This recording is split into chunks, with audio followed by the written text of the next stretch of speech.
ગીર સોમનાથ જિલ્લા એસઓજી પોલીસે મૂળ દ્વારકા બંદર ખાતે દરિયાઈ પેટ્રોલિંગ દરમિયાન ગેરકાયદેસર માછીમારી કરતા એક હોડી માલિકને પકડી પાડ્યો છે.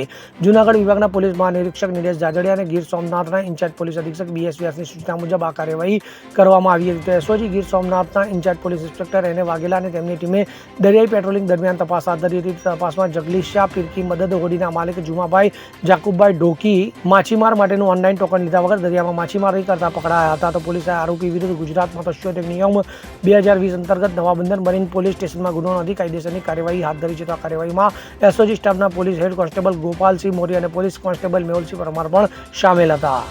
Bureau report CN24 news. હવે જુઓ દેશ દુનિયાની તમામ ખબરો તમારી આંગળીના ટેરવે. ઉઠાવો મોબાઈલ અને Google Play Store પરથી ડાઉનલોડ કરો અમારી CN24 ન્યૂઝ મોબાઈલ એપ.